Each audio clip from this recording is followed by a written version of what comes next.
The Middle Ages, a period stretching from the fall of the Western Roman Empire in the 5th century to the dawn of the Renaissance around the 15th century, was an age of faith, feudalism, and formidable hardship. Popular imagination often reduces this millennium-long era to plagues, peasants' knights, and castles. But behind the romanticism lies a much grimmer reality. For the average person, life was short, and death was usually ugly, slow, and painful. Life expectancy in the medieval period was astonishingly low. On average, it hovered between 30 and 40 years, though this statistic is heavily influenced by staggeringly high infant mortality. If a person survived the treacherous years of early childhood, they could sometimes expect to live into their 50s or 60s, particularly if they were wealthy. But the threats were constant, varied, and largely unavoidable. The causes of death were rooted in a toxic mix of ignorance, poverty, warfare, malnutrition, and the complete absence of modern medicine. Disease spread like wildfire through cramped and filthy urban centers. Childbirth, a natural process, was akin to a game of Russian roulette for women. Warfare, both external and civil, was brutal, indiscriminate, and often aimed at civilians. Even a minor cut could become a death sentence in a world that had never heard of antiseptics or antibiotics. Section 1. The Black Death. In the late 1340s, death arrived in Europe not with a clash of swords or the fire of siege weapons, but aboard merchant ships from the east, hidden in the fleas of rats. In October 1347, 12 Genoese galleys docked in the Sicilian port of Messina, carrying a terrible cargo. Most of the sailors were already dead. Those still alive were covered in black boils oozing blood and pus, symptoms of what would become the most infamous killer in human history, the Black Death. What began in a Sicilian harbor would, within 5 years, erase between 25 and 50 million lives across Europe, up to 60% of the continent's population in some regions. Never before had death come so fast, spread so far, or struck with such terrifying precision. The plague changed everything: medicine, religion, class, law, family, and faith. It also showed just how vulnerable medieval society was to disease, and how helpless people were in the face of something they could neither understand nor cure. Modern science now identifies the Black Death as a pandemic primarily caused by the bacterium Yersinia pestis, most often spread through flea bites, though it could also be transmitted through respiratory droplets in certain forms. There were 3 primary strains of the disease: bubonic plague, the most common, named for the swollen lymph nodes, buboes, that appeared in the armpits, neck, and groin. Pneumonic plague infected the lungs, was airborne, and often killed within 24 to 48 hours. Septicemic plague infected the blood, turning skin black from necrosis, and was nearly 100% fatal. Victims of the Black Death might experience fever, chills, vomiting, diarrhea, enormous black swellings, buboes, internal bleeding, delirium, and unconsciousness. Death within 2 to 5 days, often sooner. The rapid progression left cities no time to react. Victims could go from seemingly healthy to dead in a matter of hours. Families died in their homes, sometimes untouched by others out of fear. Corpses piled in streets, and entire towns were depopulated in days. The spread across Europe. The plague likely originated in Central Asia, possibly near Lake Issyk-Kul, and traveled west via trade routes, including the Silk Road. It reached Crimea by 1346 via Mongol armies besieging Kaffa, who may have catapulted plague-infected corpses over the walls, Italy in 1347, France and Spain in 1348, England, Germany and Scandinavia in 1349, Russia and the Baltic by 1351. In cities, conditions were perfect for the plague to spread. Crowded, unsanitary living quarters, human and animal waste in streets, rats living in proximity to people, poor diet and weakened immune systems from famine, especially following the Great Famine of 1315 to 17. The death toll was apocalyptic. In many places, half the population died within months. The mortality was indiscriminate: rich, poor, noble, serf, child, priest. Even kings and popes were not safe. medieval reactions, desperation and denial. With no understanding of bacteria or contagion, people sought religious, moral, or astrological explanations. Some blamed the Jews, accusing them of poisoning wells, leading to massacres and pogroms. Others blamed alignment of the planets, corrupt air, miasma, or divine punishment for sins. The flagellants, a radical religious movement, roamed from town to town, whipping themselves to atone for humanity's sin. Doctors tried absurd treatments, burning aromatic herbs to cleanse the air, bloodletting, applying live chickens or crushed emeralds to buboes, drinking mixtures of urine, mercury, or ground unicorn horn. None worked. Most physicians died alongside their patients. Even the Pope, Clement VI, was so terrified he sat between two roaring fires in Avignon to keep the bad air away. Mass death and burial churchyards quickly overflowed. Priests, gravediggers, and undertakers died in droves. In many cities, mass graves, called plague pits, were dug, and hundreds of bodies were dumped daily without last rites or coffins. In England, one chronicler wrote, "No bells tolled and nobody wept no matter what his loss, because almost everyone expected death. Fathers abandoned sons, wives, husbands, and one brother the other." In Avignon alone, over 11,000 bodies were buried in a single mass grave outside the city. Social and political consequences. Strangely, the Black Death also had long-term social benefits for survivors. Labor shortages gave peasants bargaining power, helping to break the back of feudalism. Wages rose, land became more accessible. The trauma weakened trust in the church, which had failed to protect or explain the plague. New religious movements and heresies emerged. Art and literature turned morbid, apocalyptic, and introspective. Death haunted every facet of life, painted on church walls, etched into carvings, whispered in sermons. Psychological impact, a changed world. For decades after, the world was psychologically transformed. The danse macabre, dance of death, became a common theme in art, showing skeletons dancing with kings, peasants, and priests alike. Skeletons and corpses were featured in mirrors, manuscripts, and murals, reminding viewers, "As I am, you will be." Survivors spoke of guilt, grief, and spiritual dread. Children played games reenacting plague scenes. People feared that God had abandoned them. The Black Death didn't just end lives, it shattered a worldview. It revealed that even the most pious or powerful were vulnerable, and that death could arrive unseen and unstoppable at any moment. In the Middle Ages, nothing rivaled the Black Death in scope, horror, or consequence. It was not merely a disease, it was a civilizational trauma that reshaped Europe. For many, it seemed like the end of days. But out of that death came change. The survivors inherited a world filled with loss, but also with opportunity. For medical reform, religious questioning, social mobility, and cultural rebirth. It is no coincidence that in the century following the plague, Europe began to change in dramatic ways, economically, intellectually, and artistically. In death, the seeds of transformation were sown. Section 2. Leprosy and social death. The disease that killed not only the body but the soul. In the Middle Ages, leprosy was not just a disease, it was a sentence, a curse, and a social exile wrapped in biblical fear. Today we know it as Hansen's disease, a slow-acting bacterial infection caused by Mycobacterium leprae. It affects the skin, nerves, mucous membranes, and eyes, leading over time to disfigurement, loss of sensation, and muscle weakness. But in the medieval imagination, leprosy was far more than a medical condition. It was believed to be highly contagious, morally corrupting, and divinely inflicted, often interpreted as punishment for sin, lust, or pride.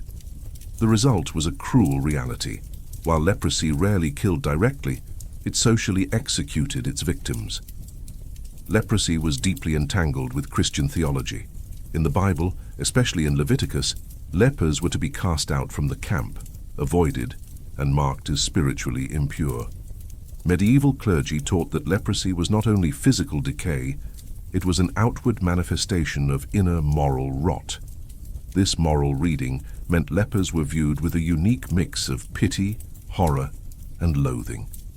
They were seen as living dead, bodies that decayed in real time, as if God himself had started to rot them from the outside in. Though the disease was not nearly as contagious as the church claimed, fear and superstition trumped science. Lepers were isolated, rejected by family, stripped of possessions, and legally pronounced dead in some jurisdictions. Diagnosis of leprosy was both medical and ritualistic. Local clergy, doctors, or community officials would inspect a patient's skin for telltale signs: white patches, open sores, clawed hands, and numbness. If confirmed, the verdict came not just as a medical diagnosis, but as a spiritual judgment. The patient would often undergo a leper's funeral, a symbolic rite declaring them dead to the world. A priest might intone, "I forbid you ever to enter a church, marketplace, mill, or tavern. From this hour forward, you are dead to the living." They would be dressed in sackcloth sprinkled with dust, handed a wooden clapper or bell to warn others of their presence, and forced to live in exile, usually in a leper house or isolated colony at the edge of a town. Life in the leper colonies. By the 13th century, leper houses dotted Europe, over 19,000 by some estimates. These institutions were part hospital, part monastery, part prison. Some were managed by religious orders, others were maintained by civic authorities. Conditions varied widely. In some well-funded communities, lepers received food, clothing, and basic care. Others were little more than hovels, where the sick languished, neglected, and stigmatized. Lepers could rarely marry, hold jobs, or return to normal society. Many resorted to begging. They were required to wear distinctive clothing, often grey or black robes with a hood, and carry identifying marks like a bell, clapper, or white staff. If they ventured into town, they had to stay downwind and announce their presence by crying, "Unclean, unclean." They were not only shunned physically, but spiritually excluded as well. Lepers were often barred from receiving communion, attending church, or being buried in consecrated ground. Misdiagnosis and misery. It's important to note that many medieval lepers did not actually have leprosy as we understand it today. The medieval term leprosy was often used to describe a wide range of skin conditions, from psoriasis and eczema to syphilis and even scrofula, tuberculosis of the neck. Because of this confusion, thousands were wrongly diagnosed and exiled, losing their families, homes, and rights for ailments that were treatable or non-contagious. The fear of the disease led to overdiagnosis. Better to exile one too many than one too few. In some towns, physicians could be punished for underreporting suspected cases. The psychological toll: social death before biological death.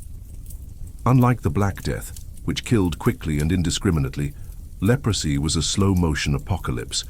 Victims watched their bodies deform over decades, fingers stiffen into claws, faces sag, ulcers open, all while being cast out by loved ones, stripped of identity, and denied basic human connection. This isolation was arguably more brutal than the disease itself. As one 13th century chronicler wrote, "A leper may still breathe, but the world has already buried him." Many died in isolation, not from the bacteria, but from malnutrition, exposure, depression, and neglect. Leprosy and the medieval law often codified lepers as second-class or non-citizens. In some regions, lepers could not testify in court, they could not inherit or own property. Marriages could be legally annulled if one partner contracted leprosy. They were denied burial in churchyards, and in extreme cases, lepers could be arrested for breaking quarantine or entering town unlawfully. Even when laws softened in the later Middle Ages, social stigma persisted for centuries. Leprosy became a symbol, not just of disease, but of divine judgment, impurity, and fear. A postscript: the disease that never left. While the peak of medieval leprosy occurred between the 12th and 14th centuries, the disease didn't vanish overnight. Cases persisted into the early modern period, though rates declined. Today, Hansen's disease is treatable with antibiotics and no longer carries the disfigurement or stigma of the past. but the legacy of medieval leprosy still lingers in language and culture. The very word leper has come to mean anyone who is socially rejected or cast out, even when they pose no harm to others. That's the true horror of medieval leprosy. It didn't just eat the skin, it stripped away personhood. Conclusion. Leprosy in the Middle Ages was a death of identity as much as of the body. It isolated people physically, spiritually, legally, and emotionally. The response to the disease was shaped not by science, but by fear, faith, and misunderstanding. A tragic reminder of how society can turn illness into a form of exile. It wasn't the bacteria that destroyed so many lives, it was the people around them. Section 3. Famine and starvation. In the modern world, famine is often associated with war zones or distant regions. But in the Middle Ages, famine was a regular visitor. For the average medieval person, especially the poor, food insecurity was a constant companion. One bad harvest, one harsh winter, one outbreak of blight, and starvation was at the door. Unlike sudden dramatic deaths from plague or battle, death by famine was slow, silent, and profoundly cruel. It meant watching your children grow thinner by the day.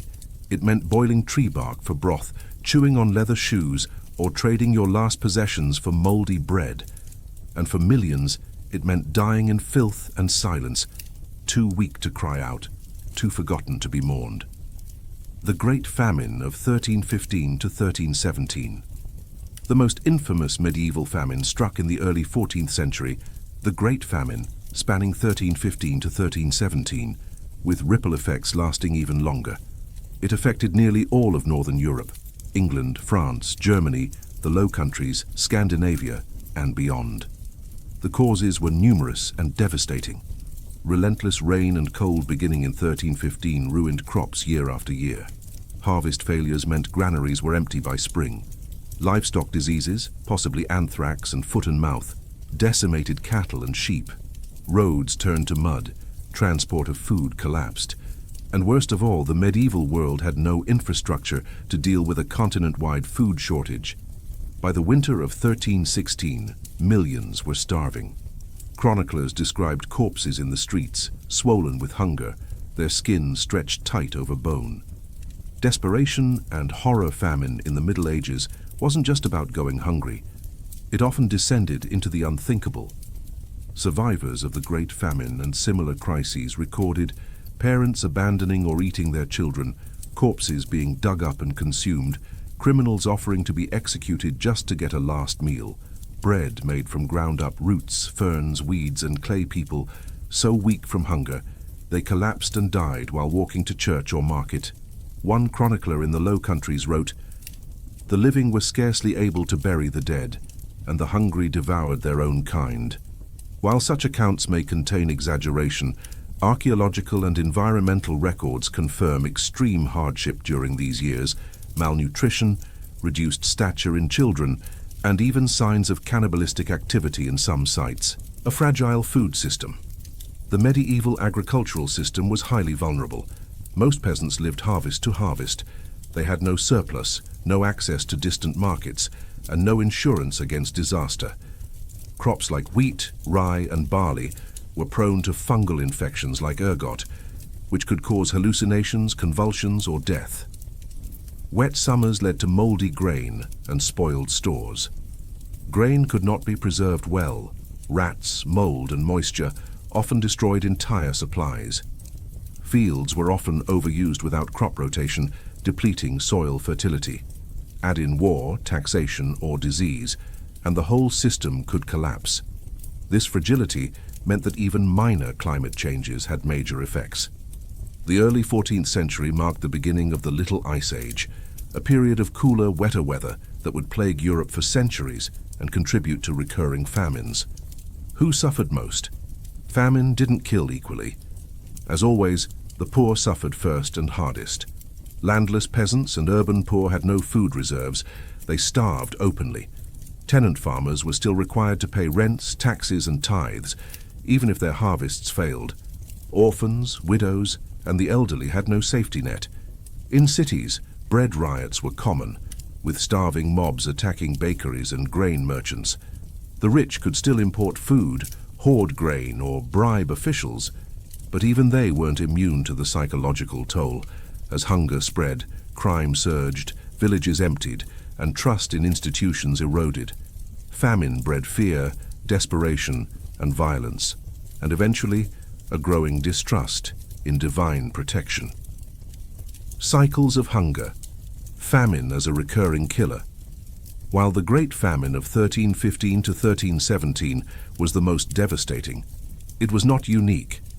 Medieval Europe experienced over a dozen major famines between 1000 and 1500, including Ireland, England, France, and Germany.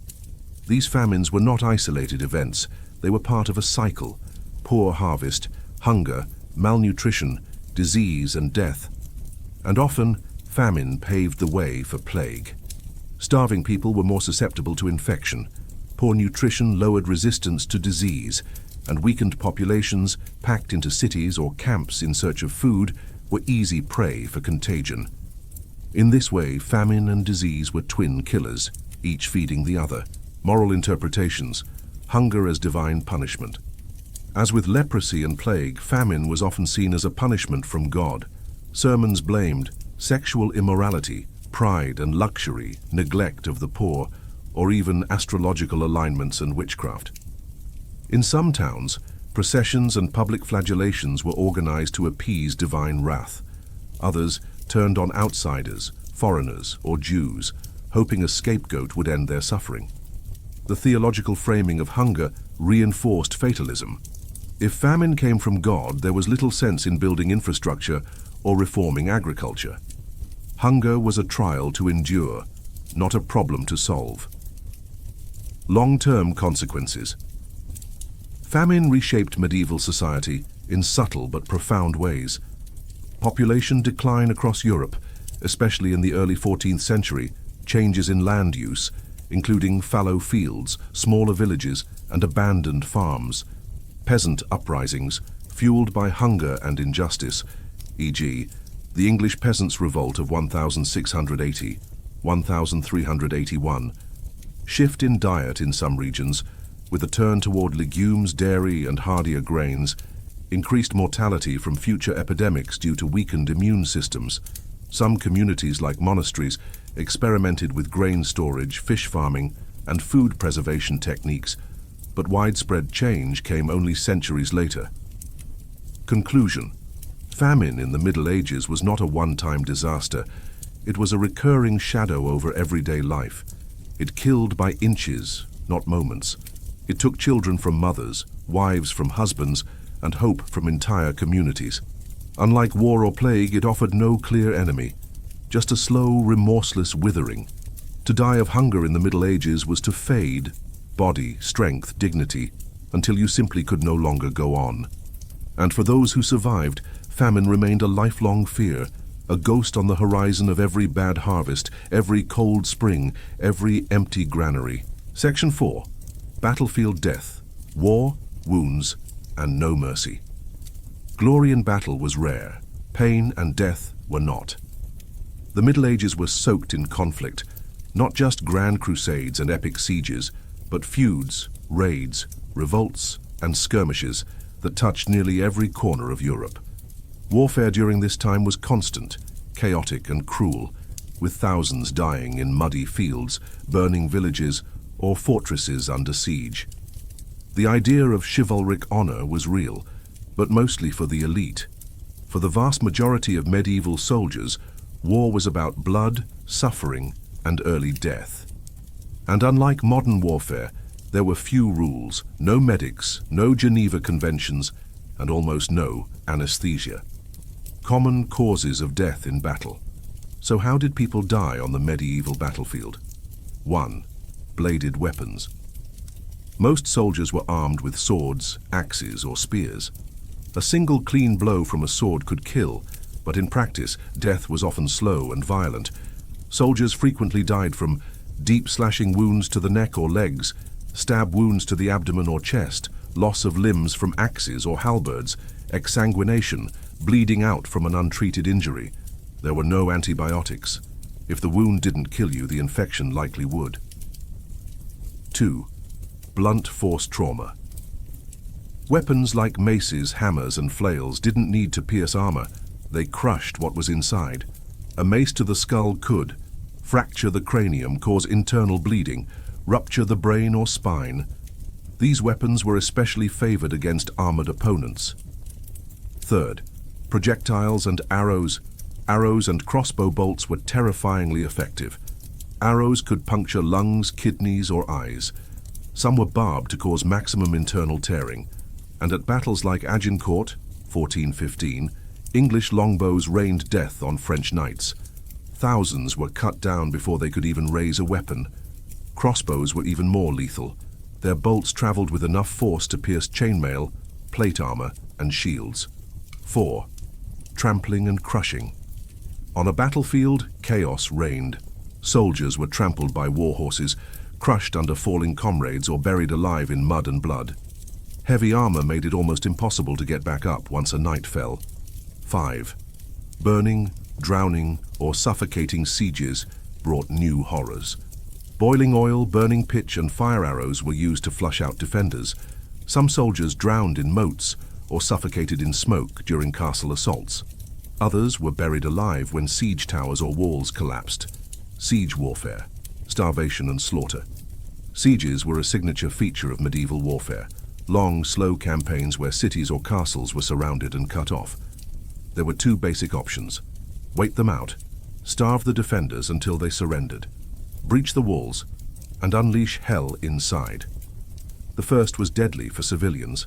A besieged town might be sealed off for weeks or months, leading to famine, disease, and even cannibalism.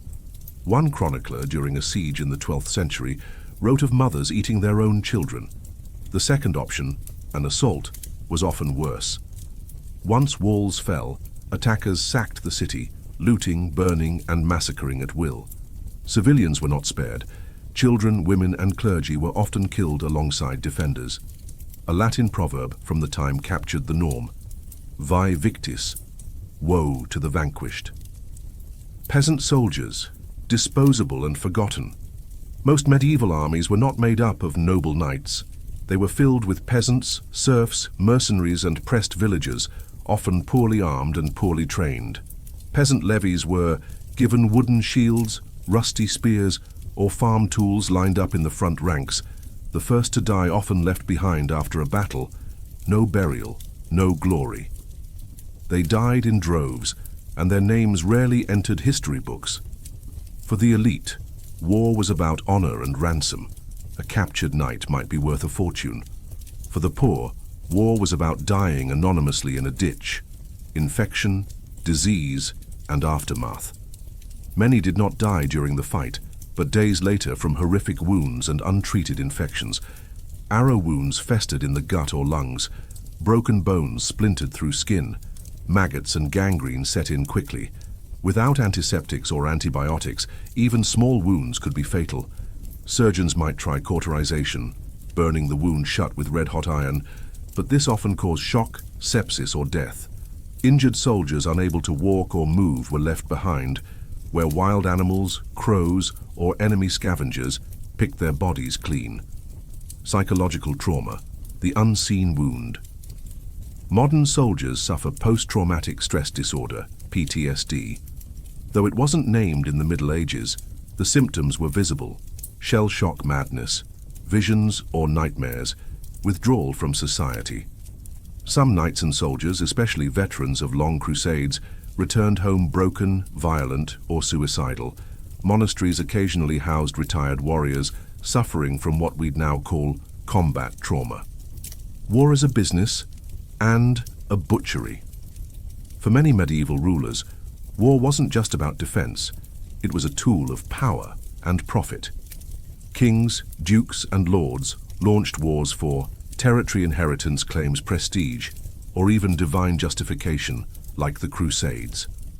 But the cost in lives was enormous. In the 100 Years' War, 1337 to 1453, tens of thousands died. In internal conflicts like the Wars of the Roses, towns and families were ripped apart. And in border regions, small-scale conflict was nearly constant. Death by ambush, raid, or pillaging was common. Odds of survival. A soldier's chance of dying in medieval battle varied depending on social class. Knights were better armored and more likely to be ransomed than killed. Armor quality. Full plate reduced death by sword, but not by blunt force or crossbow. The type of conflict. Pitched battles and sieges were far deadlier than skirmishes. Access to care. Wealthy warriors might afford surgeons. Peasants could not. Estimates suggest battle mortality rates ranged from 15% to 30% in major engagements. But if you were wounded, your chance of dying soared beyond 50%. Conclusion. Death on the medieval battlefield was not glorious. It was gruesome, personal, and often pointless. Whether you were pierced by arrows, crushed under a horse, or left to die of infection, it was a bloody business. Most didn't die facing a noble enemy in single combat. They died anonymously, trampled, slashed, or starving, with no last words, no tombstone, and no songs sung in their name. War in the Middle Ages wasn't a game of knights and banners. It was butchery in the mud. Section 5. Childbirth. A dangerous passage for women. To bring life was to risk death. Introduction. A gamble. Every time today, childbirth is often seen as a moment of joy, closely monitored by skilled professionals in sterile environments. In the Middle Ages, it was something else entirely. A mortal gamble. Every pregnancy, every labor, every delivery was steeped in danger. For medieval women, childbirth was not only painful, it was one of the leading causes of death. And yet, despite its frequency, the act of giving birth was shrouded in secrecy, ritual, and fear. It was a deeply gendered space, one where women tended to each other, prayed for survival, and prepared, always, for the worst. The risks. Why childbirth was so deadly. Childbirth in the Middle Ages was perilous for many interconnected reasons, including 1. Lack of medical knowledge. There was no understanding of bacteria, infection, or internal bleeding. Many believed complications were caused by sin, demons, or imbalanced humors.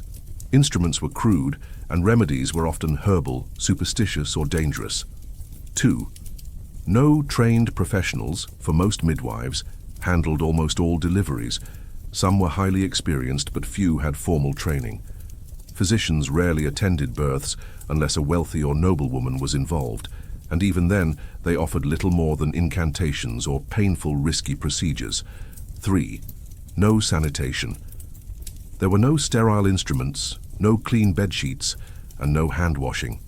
Dirty linens, contaminated water, and reused tools led to rampant infection. 4th, no pain relief. Anesthetics were non-existent or extremely rudimentary.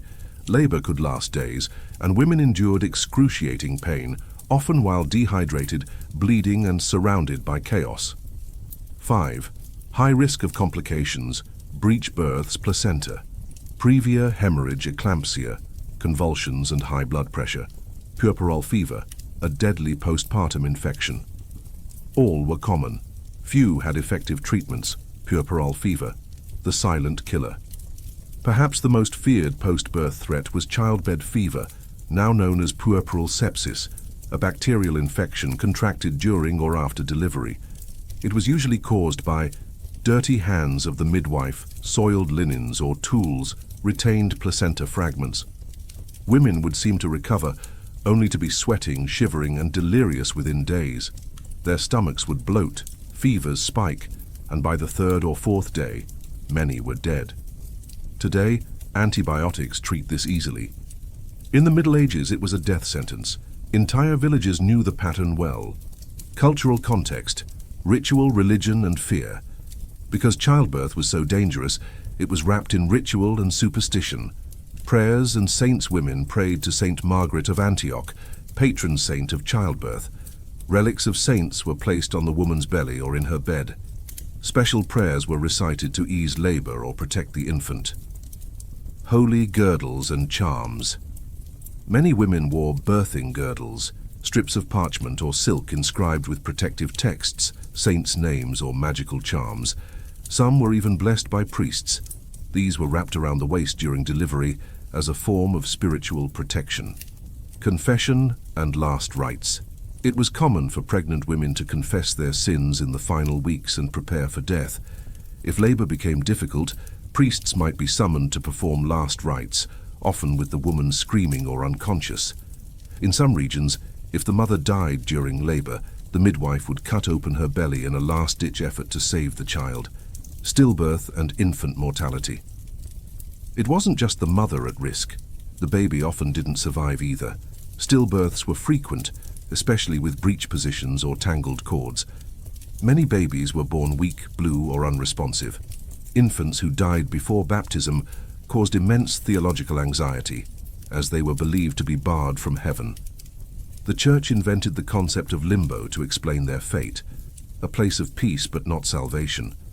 Some midwives rushed baptisms during labor, even baptizing babies still in the womb using a funnel or cloth soaked in holy water. These desperate acts were meant to save the soul, even if the body could not be preserved. Multiple pregnancies, cumulative risk. Unlike today, where women might bear 2 to 3 children, medieval women often gave birth to 6, 8, or even 12 times during their lives. Each birth carried risk, and the cumulative effect was devastating.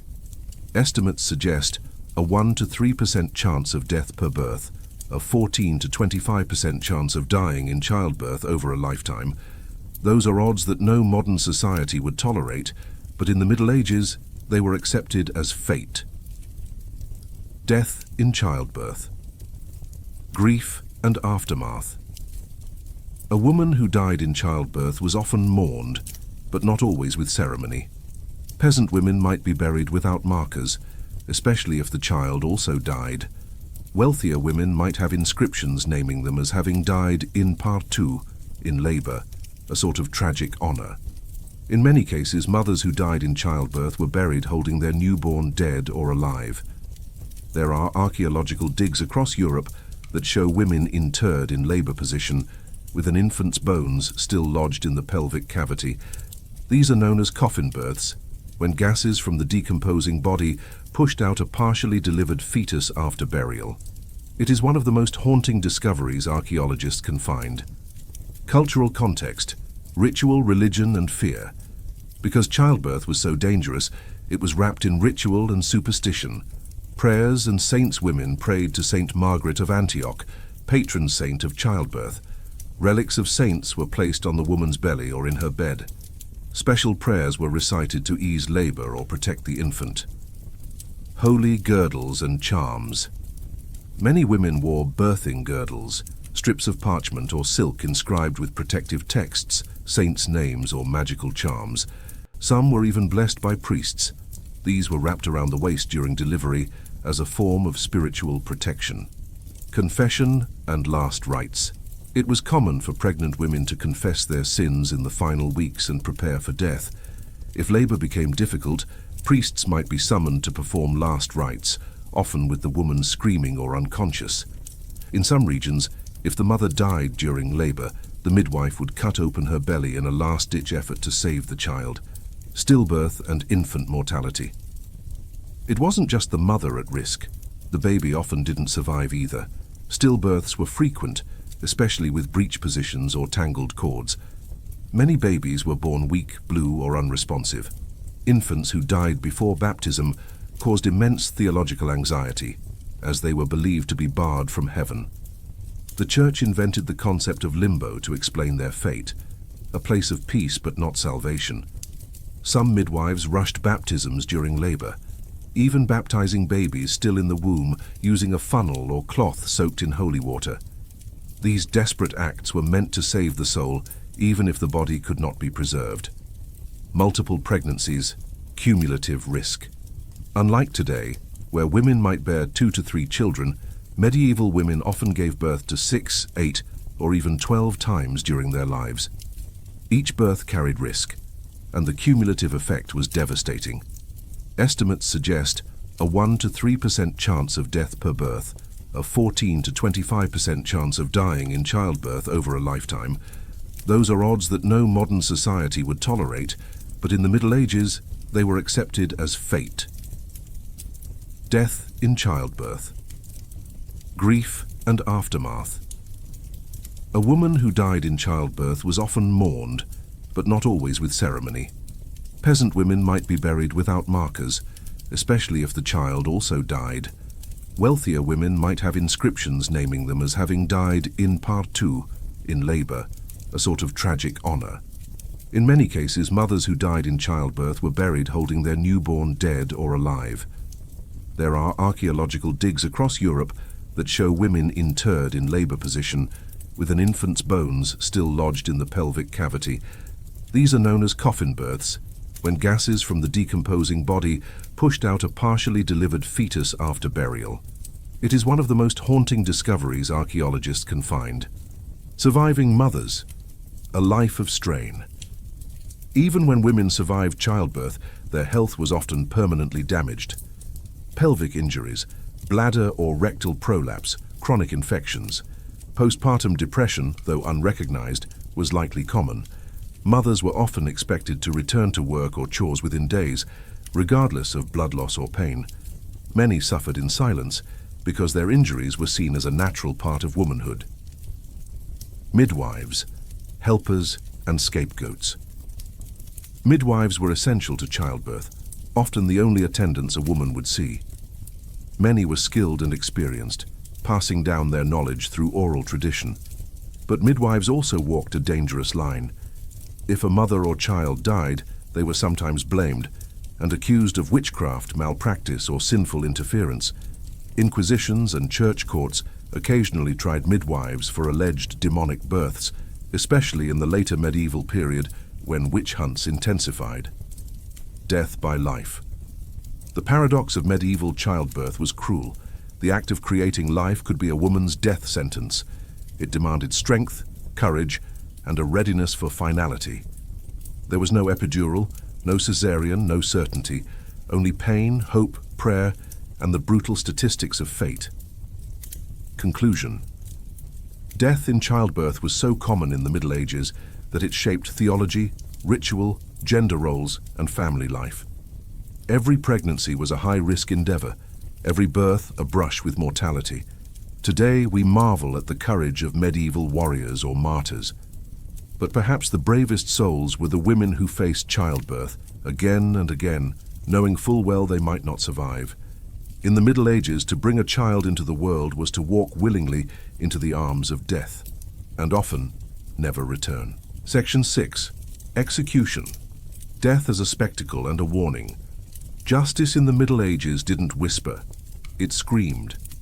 In the Middle Ages, criminal justice wasn't just about punishment, it was about spectacle, fear, and control.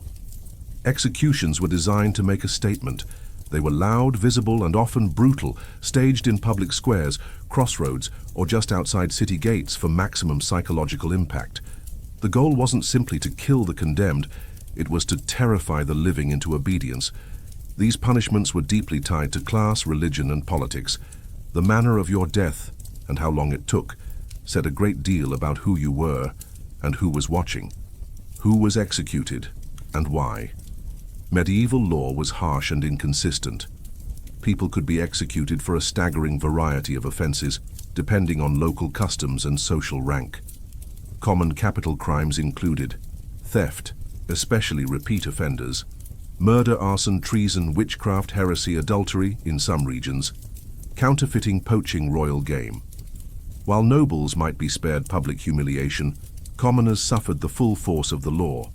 And while justice systems varied between kingdoms, the underlying message was consistent: break the rules and die painfully. Methods of execution. Pain as performance 1. Beheading.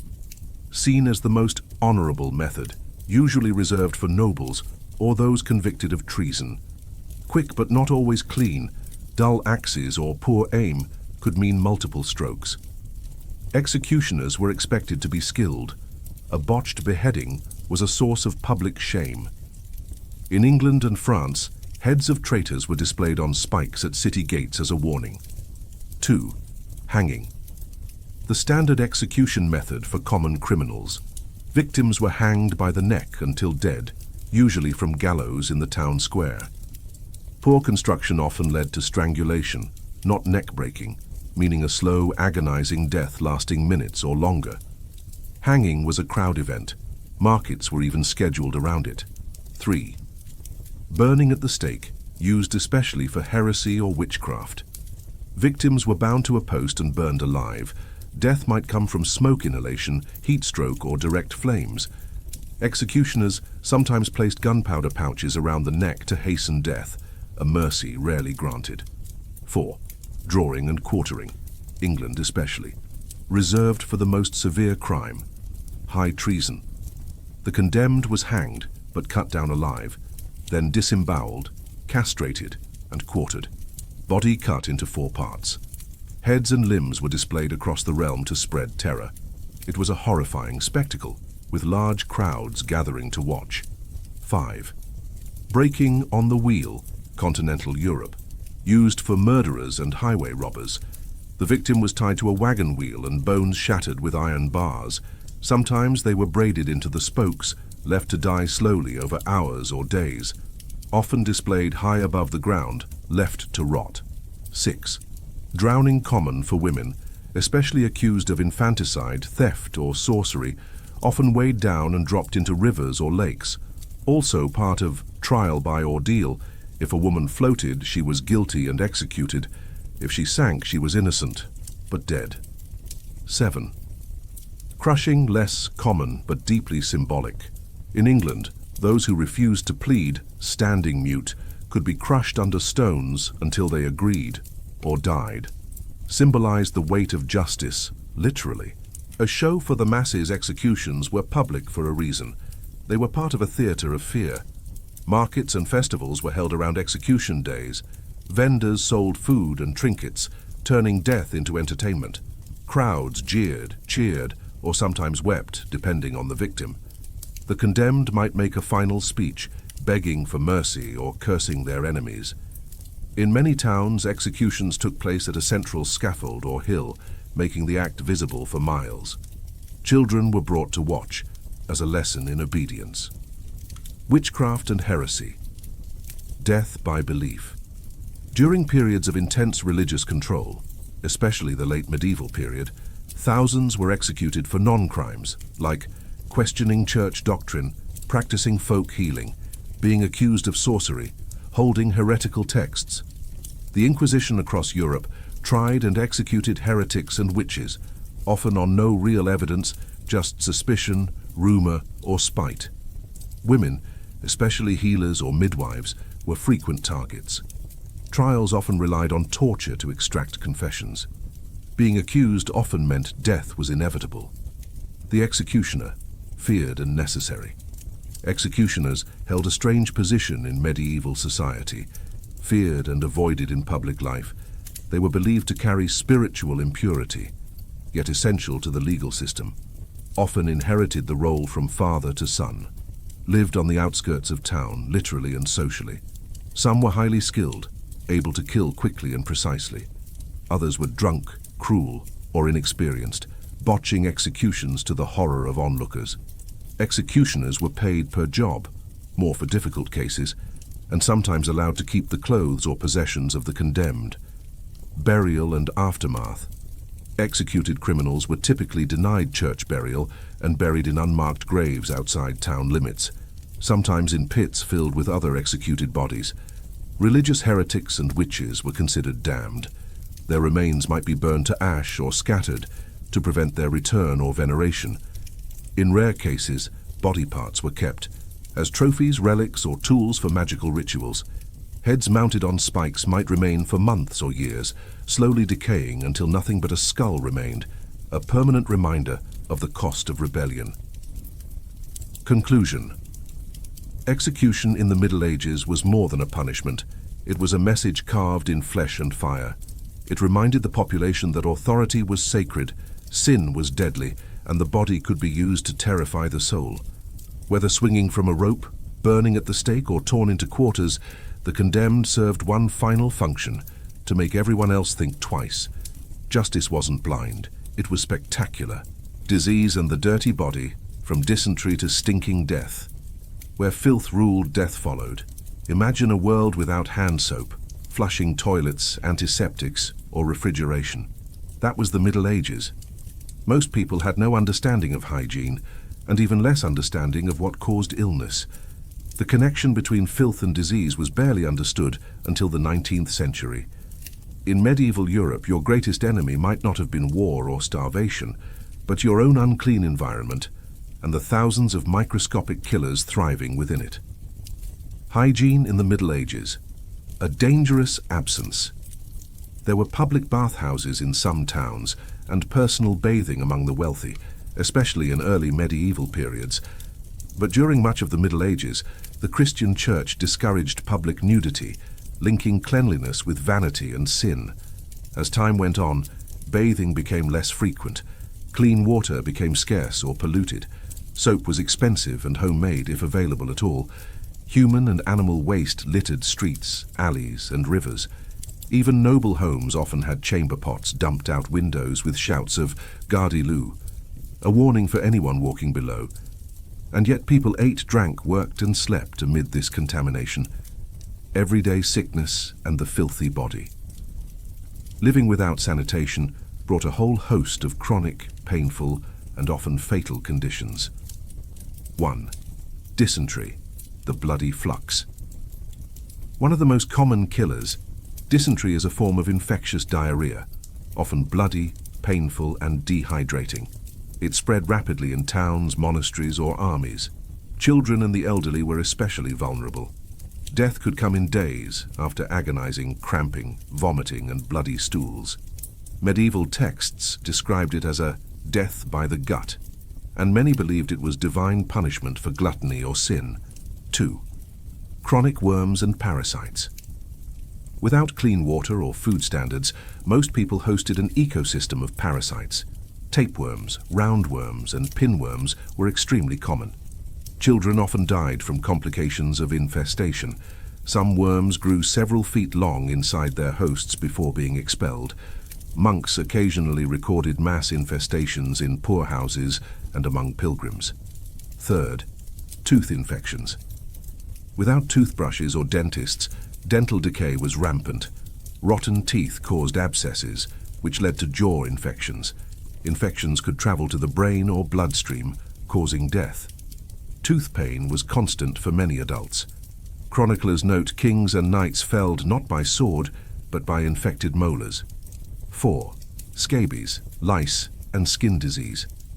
People were often infested with lice, fleas, and mites. Scratching led to sores and infection. Open wounds often festered. Some developed weeping sores that never fully healed. In villages, it was common to see people scratching raw or covered in scabs and boils. Plagues and epidemics born of filth. Medieval cities were prime breeding grounds for epidemic disease, many of which began with unsanitary conditions. A. The Black Death, 1347 to 1351. The most infamous disease in history. The Black Death wiped out up to 60% of Europe's population.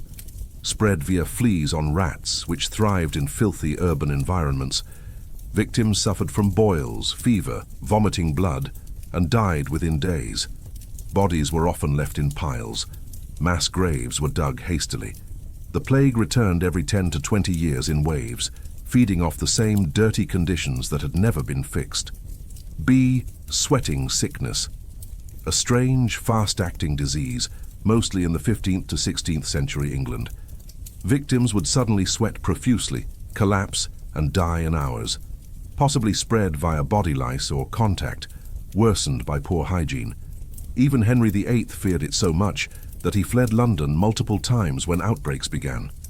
Cholera typhoid and cholera diseases of contaminated water, especially dangerous during sieges or in slums, caused severe diarrhea, vomiting, and dehydration. Outbreaks could kill entire villages in days. People often drank from the same rivers they dumped waste into.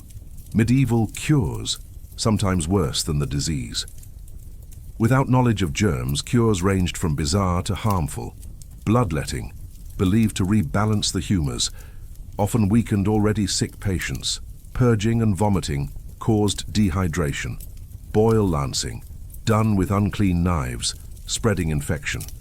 Herbal poultices, occasionally helpful but often mixed with unsanitary items like animal dung or mold. Some healers applied pigeon blood, smashed frogs, or holy water to wounds, with predictably poor results. The stinking death. Many diseases of the time involved foul smells. Gangrene would rot limbs while still attached to the body. Pus-filled wounds could leak fetid liquid for weeks. Consumption, tuberculosis, caused coughing up of blood and mucus, often reeking. Medieval writers called these ailments the stinking death, not only for their physical decay, but the emotional horror they inspired in others. People avoided the sick not just for fear of infection, but because of the unbearable odor of slow death. Children and disease, short lives and quick deaths. Infant mortality was incredibly high. Diseases that killed children in large numbers included measles, mumps, smallpox, dysentery, scarlatina. Many children never lived past age 5, and families often lost multiple children to illness, sometimes within the same week. For this reason, many children weren't even named until they survived infancy. Conclusion. In a world without sanitation, death crept in through every mouthful of water, every latrine and every scratch on the skin. Medieval people lived in a constant state of exposure, surrounded by pathogens they couldn't see and dangers they didn't understand. And still they endured, building, farming, raising children, even as death lived on their skin and in their guts. In the Middle Ages, disease was not a visitor. It was a permanent tenant of the human body, and a constant reminder of how close every life stood to the grave. Accidental death, mishaps, falls, and everyday dangers. Death didn't need a war horse or a plague. Sometimes it just needed a loose roof tile. The Middle Ages was not just an age of knights and kingdoms. It was a time when the everyday world itself was dangerous. You could die from walking down the street, drawing water from a well, or falling off your own roof. The line between survival and death was razor thin, and accidents were disturbingly common. With no safety regulations, no emergency services, and very little understanding of risk prevention, medieval life was a hazard course. A simple slip could mean a deadly fall. A drink from the wrong stream could mean disease. A single misstep on a ladder could end your story. Let's explore the accidental ways medieval people met their end, and how even simple tasks could turn fatal. 1. Falls from roofs, trees, and horses. Falling was among the most common causes of accidental death in the Middle Ages. People climbed often onto roofs, trees, scaffolds, and wagons, but with no harnesses or safety rails. Tiled roofs were especially slippery when wet. Falling from a horse, especially at a gallop or during hunting, often led to broken necks or skull fractures. Monks and scribes sometimes fell from library ladders or cloister balconies. Agricultural workers climbing trees for fruit or firewood risked fatal slips. Chroniclers recorded noblemen who died falling off castle battlements and peasants who simply slipped while carrying hay. 2. Fire, a constant, lurking threat. Almost every building, from farmhouses to royal palaces, was made of wood, straw, and plaster. Open flames were everywhere: torches, hearths, candles, lamps. Cooking fires spread quickly to thatched roofs. Children and elderly often perished when houses ignited in the night. Entire villages could be wiped out by one unattended flame. In cities like London and Paris, fires raged through densely packed wooden homes. Firefighters didn't exist. Most people could only form bucket chains or flee. One poorly tended hearth could kill dozens. 3. Workplace mishaps, tools of the trade. Turned deadly medieval jobs were dangerous by nature, especially without protective equipment. Blacksmiths suffered burns, metal shrapnel, and exploding bellows. Farmers were maimed by ox carts, plows, and scythes. Woodcutters were crushed by falling trees or maimed by axes. Masons and carpenters fell from scaffolding or were crushed by collapsing walls. No gloves, no helmets, no medical leave. If you were injured at work, you might linger in agony or die from infection days later. 4. Drowning, the silent killer. Drowning was a disturbingly frequent way to die, especially in an era when few people could swim. Children fell into wells, streams, or rain barrels. People drowned crossing rivers, especially during seasonal floods. Ferries capsized often, taking dozens with them. Horses panicked in water, dragging riders under. Rural communities were filled with dangerous, unsupervised water sources, and superstition often discouraged people from rescuing the drowning. Many believed you might be pulled in with them. Poisoning, accidental and intentional.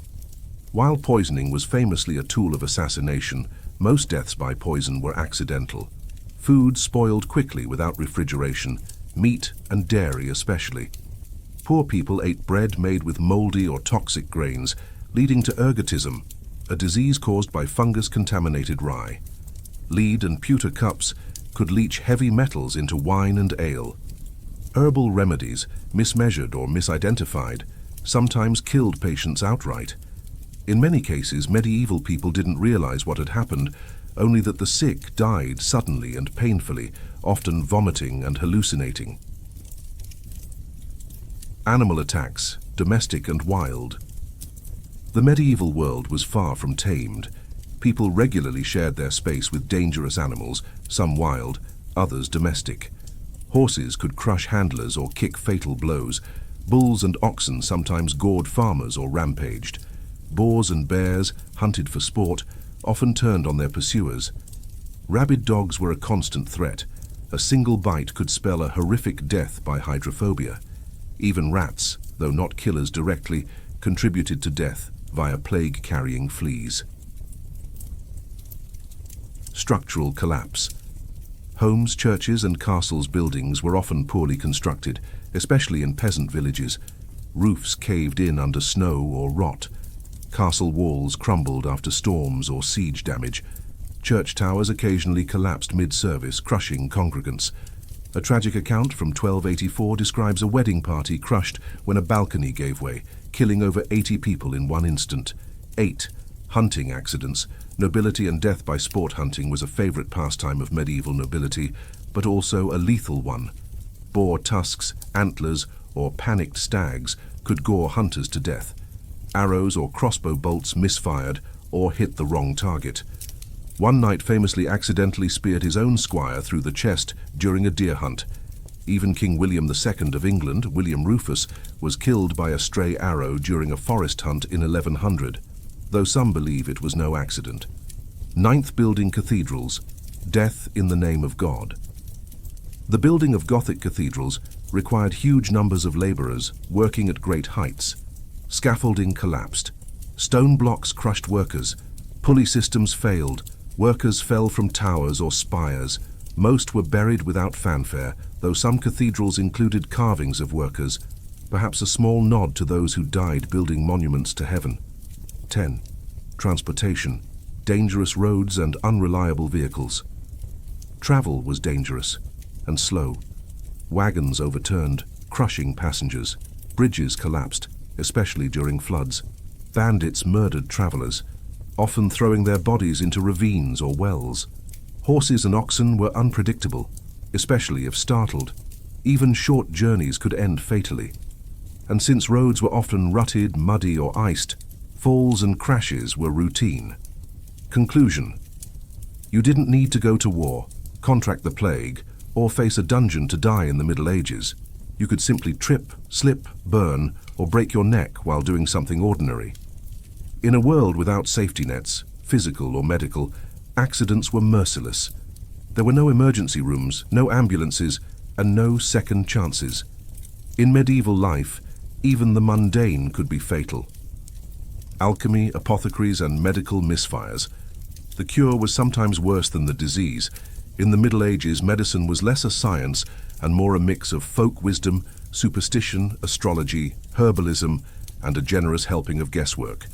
Physicians and apothecaries operated without microscopes, germ theory, or even a basic understanding of anatomy. Alchemists and healers might honestly seek to help, but they worked in the dark, and more often than not, their treatments killed as many as they cured.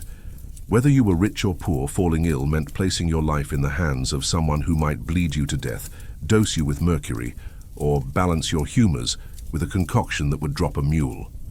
Let's explore how bad medicine, toxic cures, and flawed science led to untimely deaths, not from disease itself, but from the people trying to treat it. The four humours, an unscientific foundation. Most medieval medicine was rooted in the theory of the four humours: blood, phlegm, yellow bile, and black bile.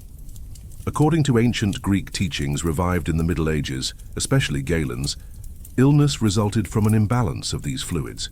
The result?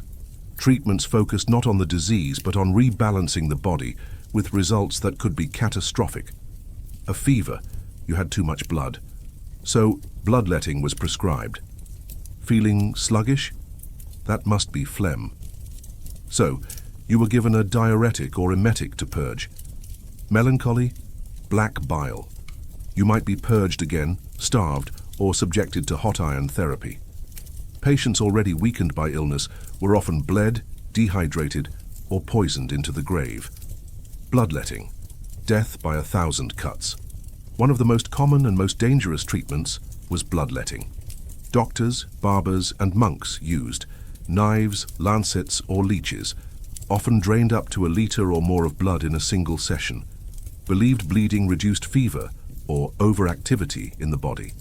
In many cases, patients fainted, went into shock, or died from hypovolemia, loss of blood volume. It weakened the immune system further, inviting infection or collapse. People with plague, pneumonia, or typhus were bled, and bled, and bled. Even in royal courts, bloodletting was standard. George Washington died in the 18th century after being bled 4 times in 12 hours. But this same practice was common in medieval Europe for nearly every illness. Apothecaries and poisoned remedies apothecaries, the medieval version of pharmacists, mixed herbal, mineral, and animal-based treatments. But without regulation, dosage control, or chemical knowledge, their concoctions could be deadly. Common remedies included mercury, used to treat syphilis and skin ailments. It caused neurological damage, organ failure, and death. Lead-based pastes, for skin conditions or cosmetics. These often led to lead poisoning. Antimony, a toxic metal, given to induce vomiting. Hemlock, belladonna, and arsenic, used in small medicinal doses, but often mismeasured. Herbs like foxglove and wolfsbane, known today to be highly toxic, were used to treat heart and nerve disorders, with deadly side effects if even slightly misapplied. Astrology, superstition, and magical thinking. Medical care in the Middle Ages wasn't just based on flawed science. It was steeped in astrology, Christian mysticism, and folk magic. Physicians timed surgeries based on planetary alignments. Charms and relics were sold to ward off disease. Some illnesses were seen as demonic possession and treated with exorcisms or holy relics. Toadstones, unicorn horns, and ground mummies were sold as magical cures.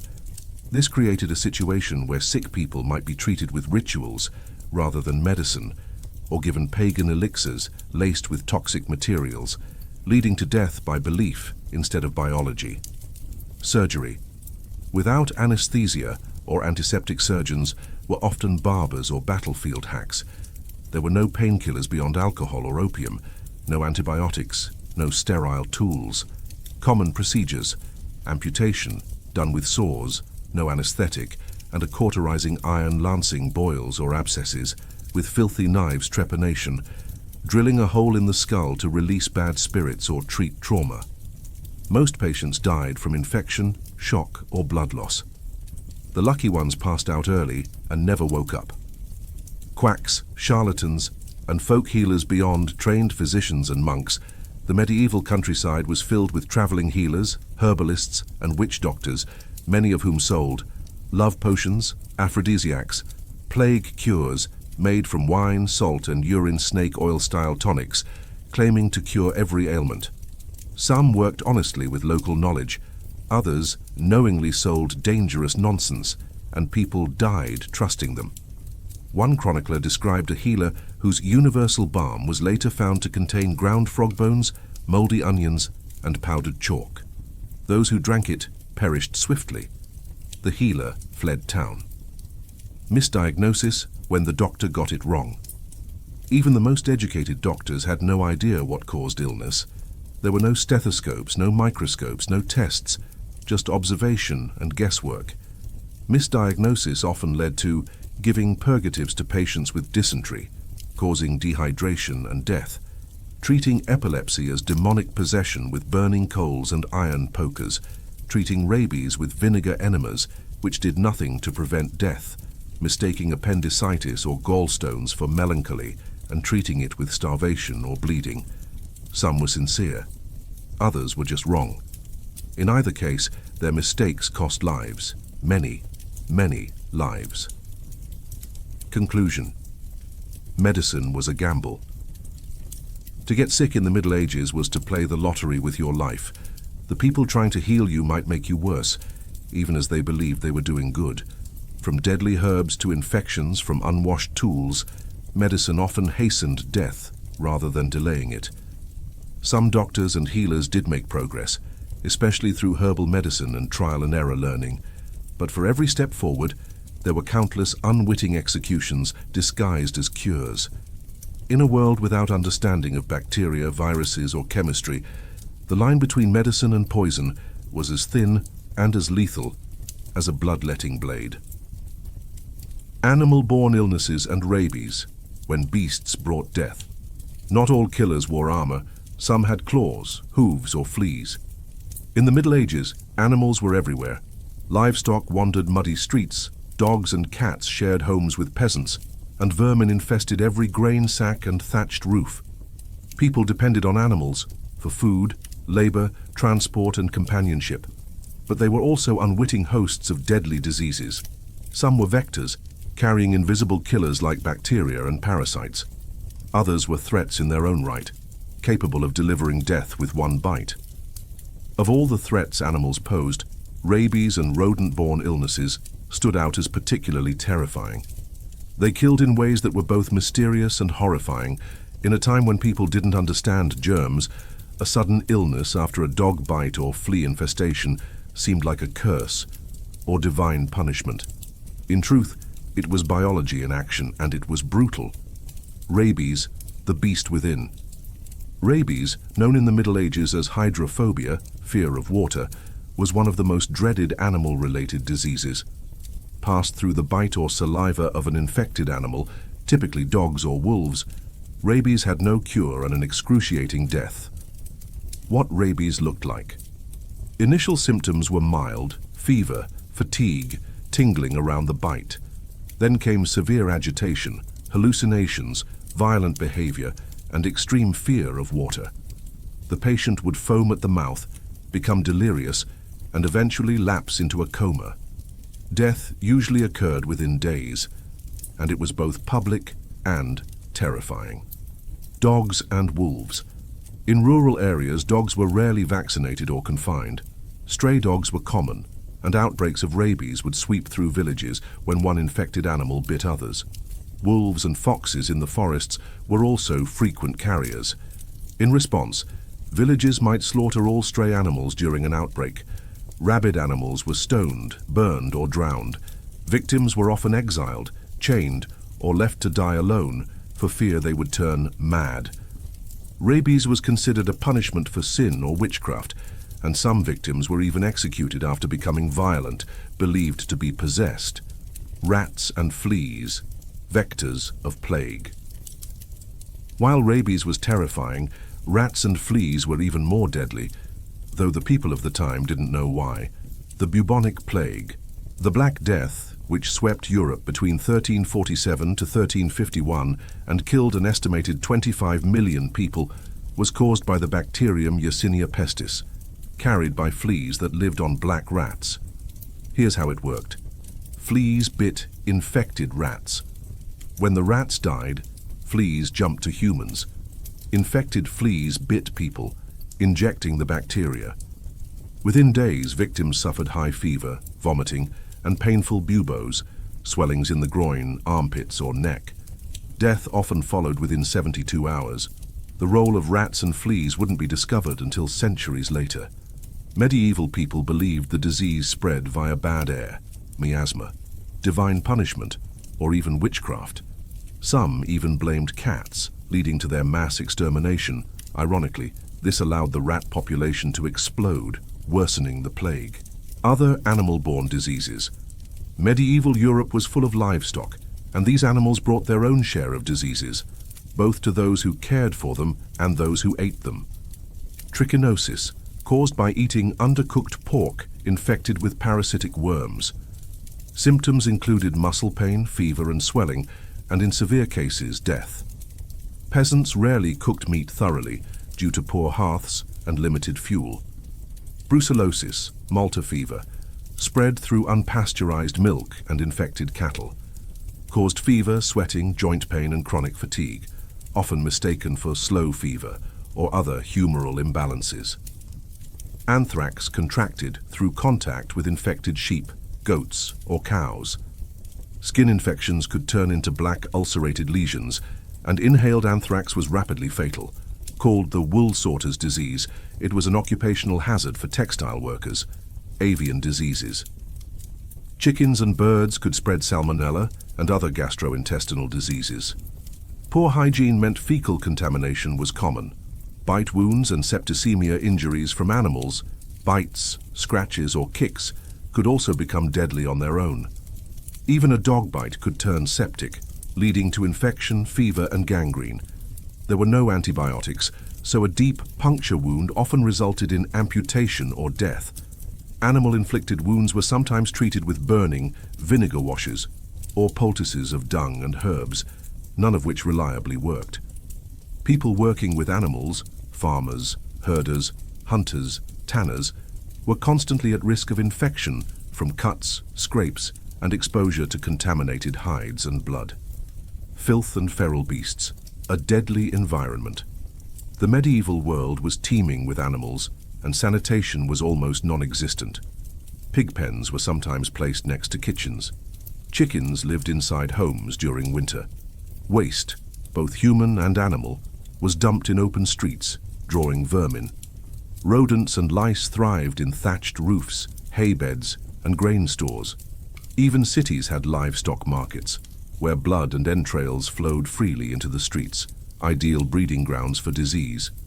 Add to that the lack of hand-washing, no understanding of germ theory, and the sheer number of rats, fleas, and flies, and it's no wonder animal-borne illness was a constant threat. Conclusion: death in the shadows. While swords, wars, and plagues took the spotlight, many deaths in the Middle Ages crept in quietly on paws and wings. People often feared monsters or divine wrath, but the real danger was more likely to come from a flea bite, a dog snarl, or a sip of tainted milk. They lived alongside animals out of necessity, but in doing so, they invited nature into their homes, and with it, the very real and invisible dangers that ended lives daily. Witch trials and religious persecution. Death by fear, fire, and faith. In the Middle Ages, your beliefs, or the beliefs others projected onto you, could get you tortured, tried, and burned alive. In a time when mystery ruled the world and science had little say, religion was not just a belief system. It was the law, the truth, and the fabric of reality. The church shaped everything: how you lived, how you worked, and certainly how you died. And sometimes it directly caused death. Religious persecution, including witch trials, heresy accusations, and forced conversions, was a brutal part of medieval life. People could be executed for believing the wrong thing, practicing forbidden rituals, or simply being poor, eccentric, or disliked. Entire communities lived under the specter of divine punishment and institutional wrath. Let's explore how religious fear, suspicion, and power turned neighbor against neighbor and allowed thousands to die in the name of salvation. Witchcraft, the fear of the devil in disguise.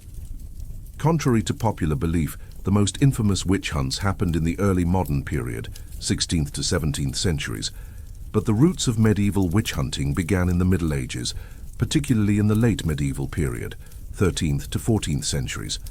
What defined a witch? In medieval Christian doctrine, witchcraft was increasingly associated with pacts with the devil, flight, shape-shifting, or weather manipulation, causing illness, death, or infertility, curses, evil eyes, or strange rituals. At first, the church had dismissed most folk magic as superstition, But after the Black Death and a series of famines and wars, public paranoia exploded, and the church began to see witchcraft as a real and organized satanic threat. The trial process. Accusation, often by neighbors, rivals, or even family members. Interrogation, frequently under torture. Confessions were coerced. Proofs of witchcraft, unusual birthmarks, witches' teats, strange behavior, herbs or pets, especially cats or toads. Testimony from dreams or hearsay execution, most commonly by burning, but also hanging or drowning. Women, especially older, widowed, poor, or outspoken ones, were disproportionately targeted. But men, children, and even clergy were not immune. The role of torture and confession. The use of torture in religious persecution was systematic and sanctioned. Devices like the rack, iron boot, and thumbscrews were used to extract confessions. Victims often confessed to absurd and impossible crimes, flying to Sabbaths, eating babies, consorting with demons, simply to end their suffering. Once confessed, the accused were rarely spared, even if they recanted. Torture was justified by the belief that a guilty soul was worse than a dead body. Better to kill the flesh than let a soul serve Satan. Burning at the stake, a death for the damned. Perhaps the most iconic image of medieval religious punishment is the burning of heretics and witches at the stake. While not as common as sometimes depicted in fiction, it was very real, especially in areas with strong inquisitorial or ecclesiastical control. Victims were chained or tied to wooden posts, surrounded by flammable materials. Some were mercifully strangled first, others were burned alive. The spectacle was public, designed to terrify and to purify through fire. Ashes were often scattered to prevent veneration or burial. Burning was not just punishment, it was a warning, a theological tool meant to show the price of sin. Heresy, belief as a crime. The word heresy meant holding beliefs contrary to official church doctrine, and in the Middle Ages, that could be a death sentence. Major targets of persecution, Cathars, southern France, believed in dualism, good and evil gods, wiped out in the Albigensian Crusade, 1209 to 1229. Entire towns were massacred. Waldensians, early reformers who preached poverty and scripture access, excommunicated and hunted down. Lollards, England, followers of John Wycliffe, accused of denying transubstantiation. Hussites, Bohemia, followers of Jan Hus. He was burned at the stake in 1415. To suppress heresy, the Church authorized inquisitions, formal investigations designed to root out nonconformists and punish them severely.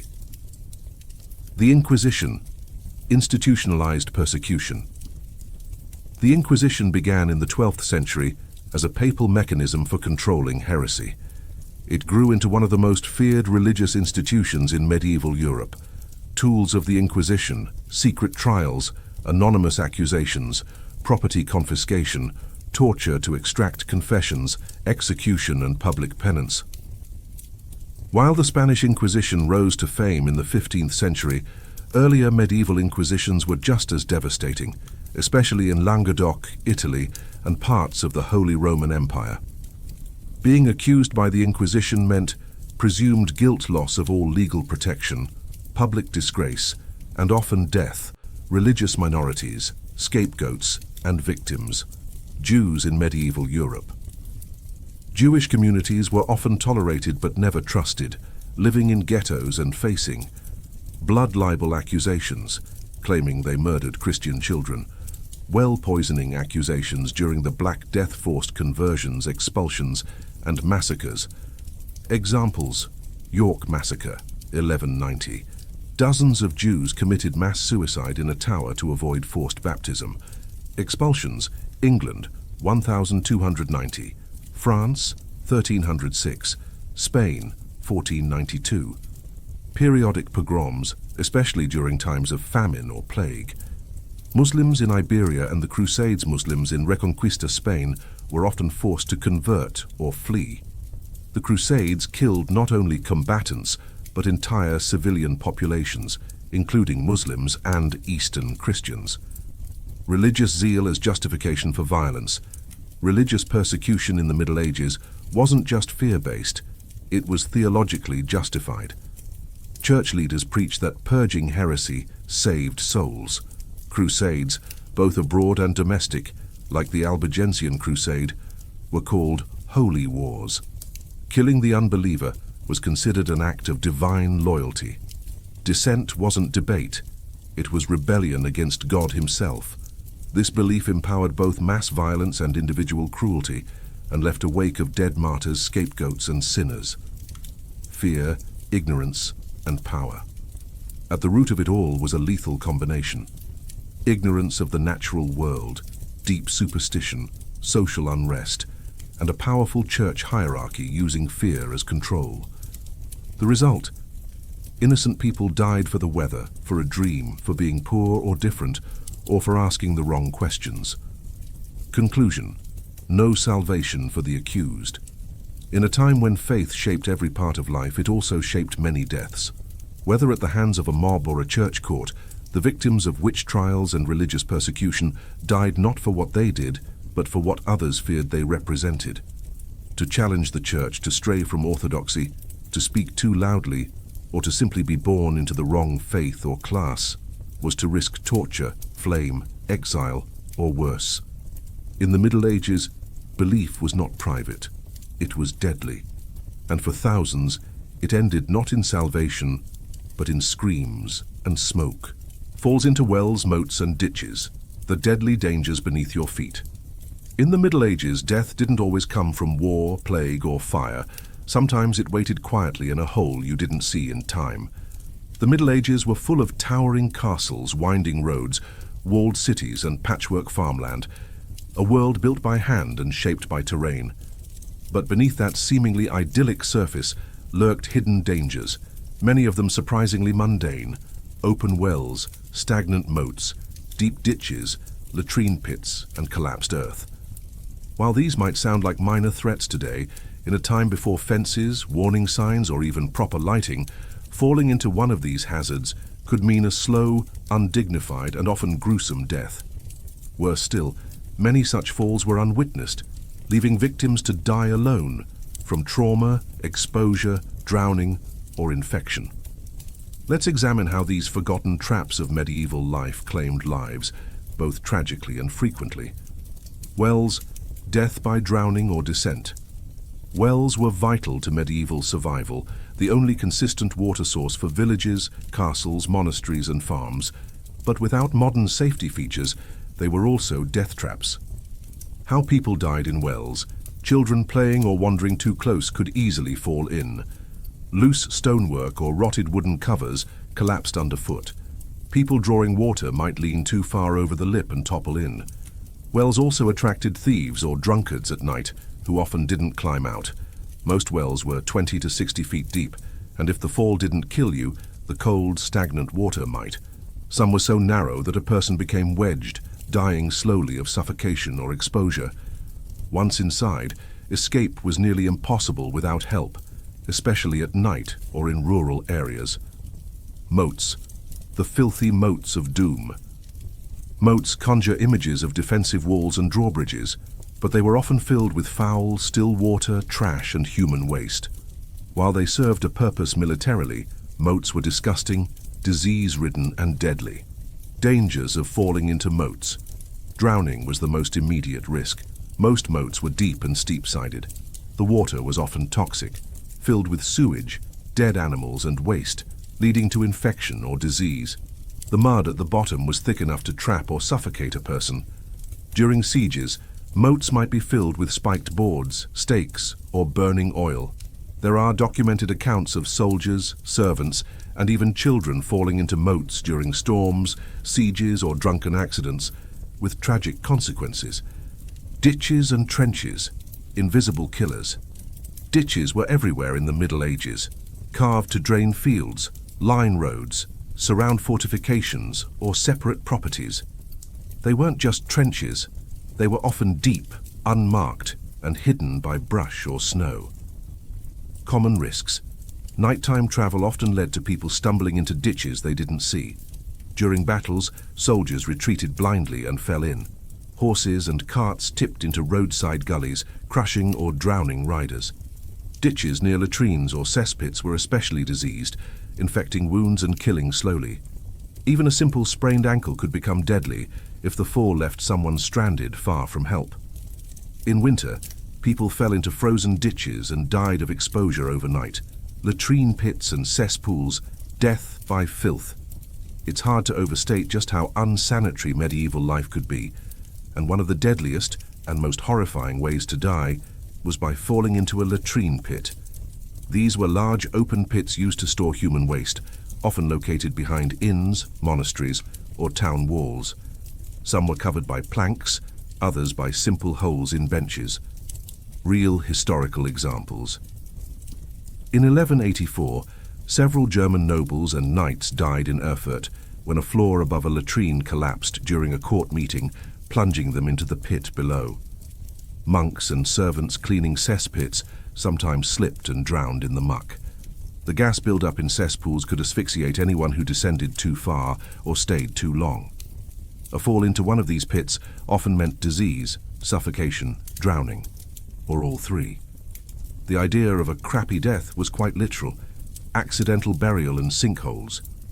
In towns and graveyards, poorly dug pits, mass graves, or collapsed cellars could swallow people unexpectedly. Graves dug hastily during plagues could collapse under a person's weight. Underground cellars beneath markets or homes might collapse from rot or rain. Fields with old mining tunnels or animal burrows could cave in beneath a cart, horse, or person.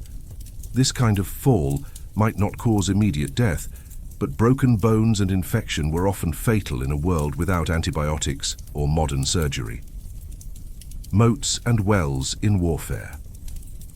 During sieges and battles, falling into moats or wells was sometimes weaponized. Defenders filled moats with trap-laced water or sharp stakes to impale attackers.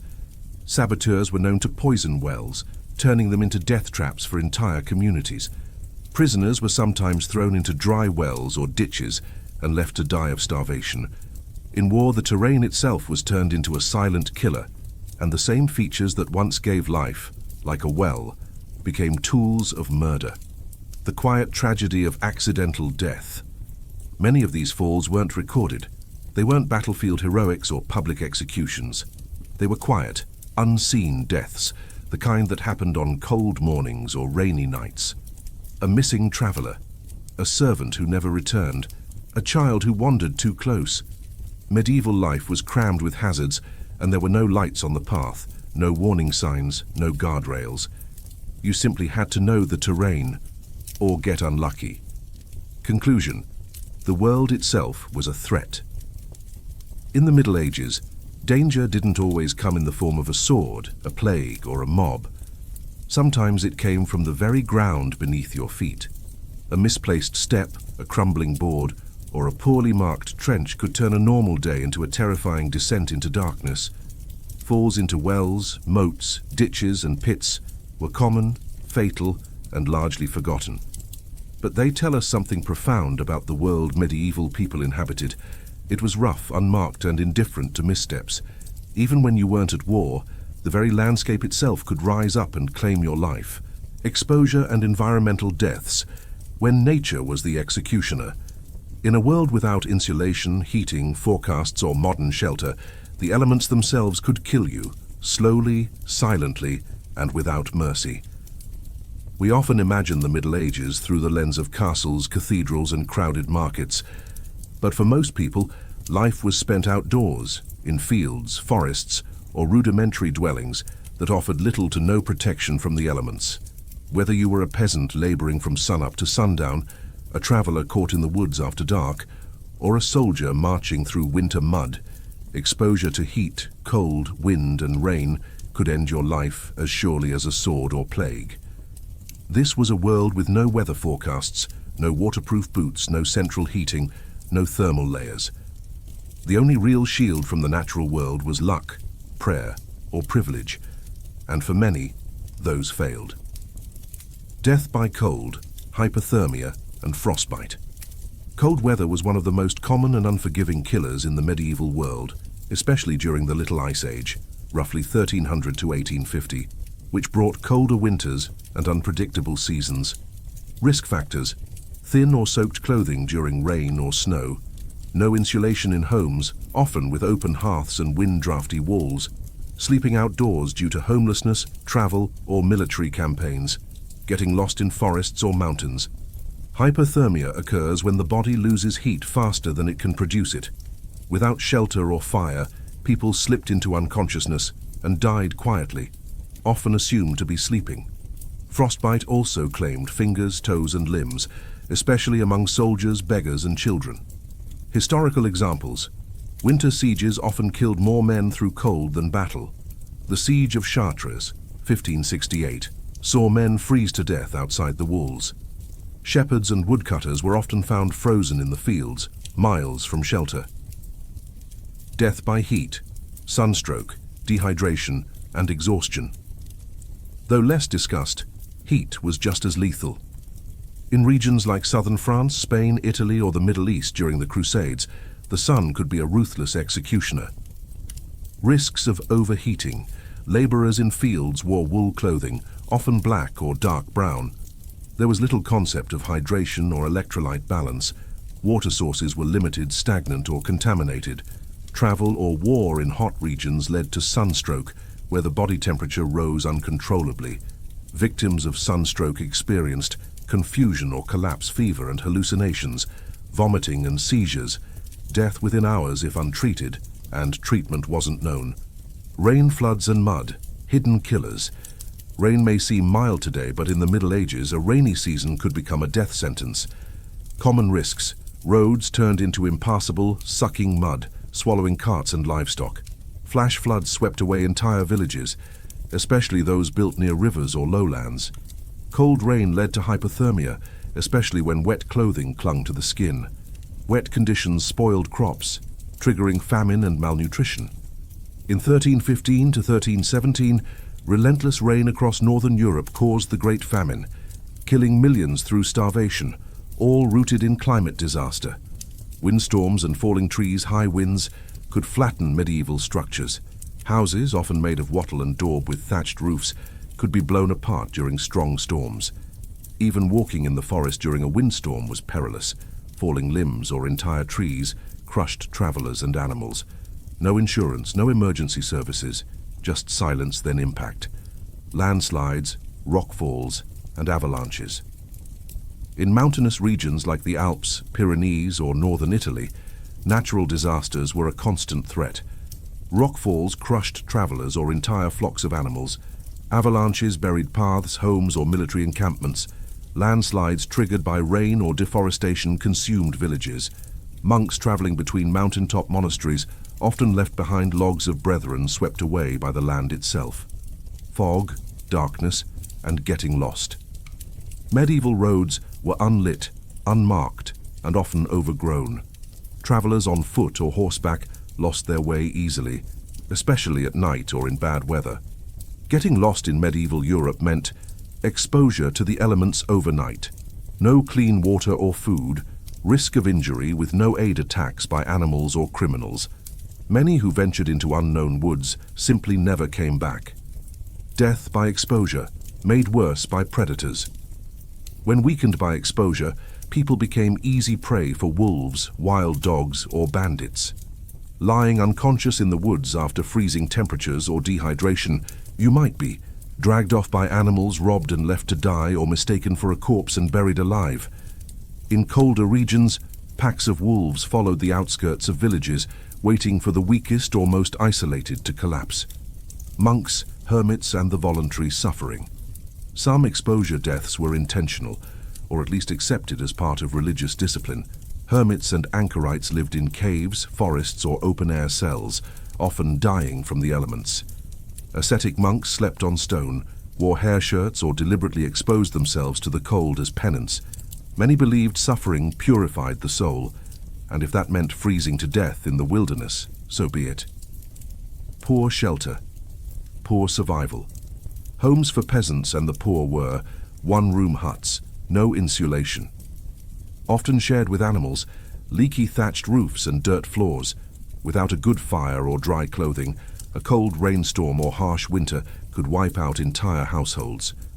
Environmental deaths in the records chroniclers of the time often noted these deaths with resignation, not surprise. Nature was God's tool, and if someone died from cold, flood, or heat, it was interpreted as divine punishment, a test of faith or simply the Lord's will. That fatalism made efforts to improve safety or shelter rare, and thus nature remained an unchecked executioner. Conclusion: the weather was a weapon. In the Middle Ages, death didn't always come from people. Often it came from the skies, the wind, or the soil beneath your feet. Whether it was the creeping cold, a blinding heat, a flood in the night, or a forgotten traveler freezing to death on a country road, nature claimed as many lives as war or plague. There were no sirens, no warnings, no heaters or ponchos or paramedics. Just you, the weather, and whether or not you survived the night. Premature burial, when the living were laid among the dead. In a time without modern medicine, stethoscopes, or reliable ways to confirm death, one of the most chilling fates imaginable was also terrifyingly real: being buried alive. Today, death is medically verified. Brain activity, pulse, and vital signs are measured with certainty. But in the Middle Ages, the line between life and death was blurred by superstition, limited knowledge, and haste. People could appear dead, cold, unresponsive, barely breathing, and yet still be alive. In a time when plague swept through cities, when mass graves were dug with urgency, and when doctors relied more on theory than observation, the fear of being buried alive was more than just a nightmare. It happened. The medieval fear of premature burial was based on real cases, stories passed through towns, whispers at funerals, and even exhumations that revealed scratches on coffin lids. Conditions that mimicked death. Many people in the Middle Ages fell into states that mimicked death, especially without the ability to measure pulse or breathing accurately. Among them, catalepsy and coma conditions that caused rigid muscles, no visible movement, and faint breathing, could be triggered by epilepsy, trauma, or infection. To a medieval eye, this looked like a corpse beginning to stiffen. The plague and other fevers victims of plague or typhoid could slip into a stupor, appearing cold and lifeless. In mass death events, people were assumed dead and hauled off, even if they might recover. Poisoning or herbal overdose. Certain herbal treatments caused deep unconsciousness. Belladonna, henbane, or monkshood could mimic death if dosed incorrectly. Shock or trauma. People in emotional or physical shock could collapse, appear dead, then revive later. There are stories of mourners screaming when a corpse began to move during burial rites, hasty burials in pandemics and war. During crises, the living didn't always wait for confirmation. The Black Death, 1347 to 1351. Corpses were collected en masse, often carted away and buried within hours. Entire households were found dead, but some may have been unconscious or merely sick. Grave diggers worked so quickly that some were buried without checking. Wartime casualties. After battles, wounded soldiers who passed out from blood loss or trauma might be mistaken for corpses. In chaotic retreats, survivors were left for dead, only to wake later among the fallen. Coffin scratches turned corpses and graveyard horror. Grave exhumations throughout history have turned up chilling signs of movement inside caskets. Skeletons turned onto their stomachs, fingernail marks inside wooden lids, splintered coffins with signs of struggle. Whether all of these were true premature burials or legends passed down, they fed a very real fear. Some cemeteries reported wails or thumps from fresh graves, often dismissed as wind or superstition, but possibly something worse. The undead and folklore origins. This fear of burial alive may have inspired many vampire and revenant legends. People believed the buried had risen when perhaps they'd simply been wrongly buried and struggled to escape.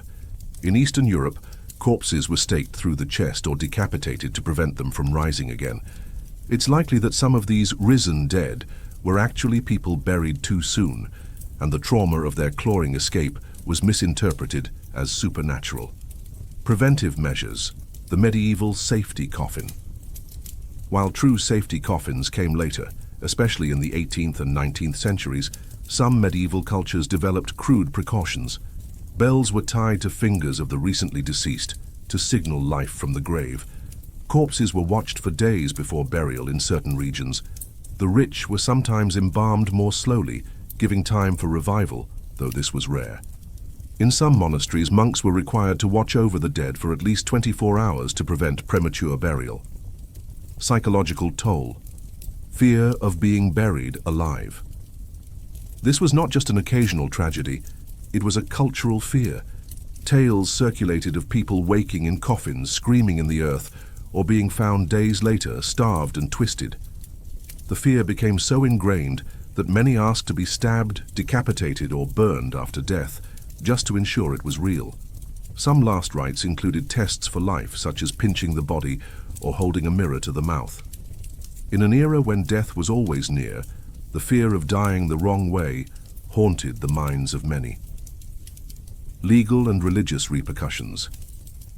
Mistaken burials raised uncomfortable questions.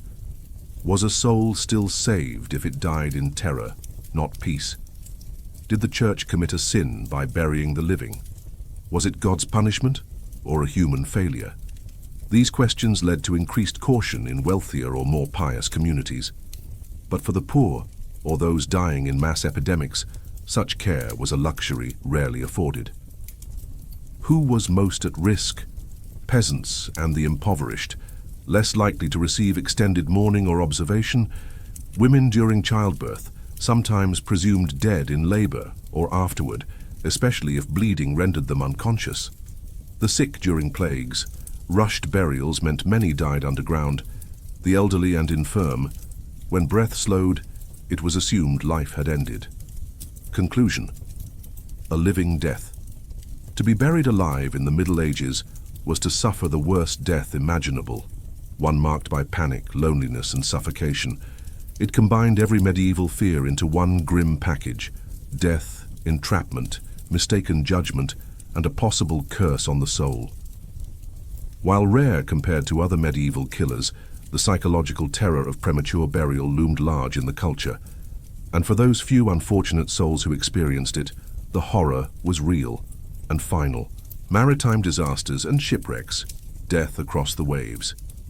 On the water, the horizon might be freedom, but it was also where the sea claimed souls without mercy. Introduction. Sea as pathway and peril. In the Middle Ages, waterways were vital arteries for commerce, travel, and warfare. But whether aboard a humble fishing boat or a merchant galleon, the open water brought immense risk. Storms, navigation errors, structural failures, piracy. Each could lead to the sea becoming a watery grave.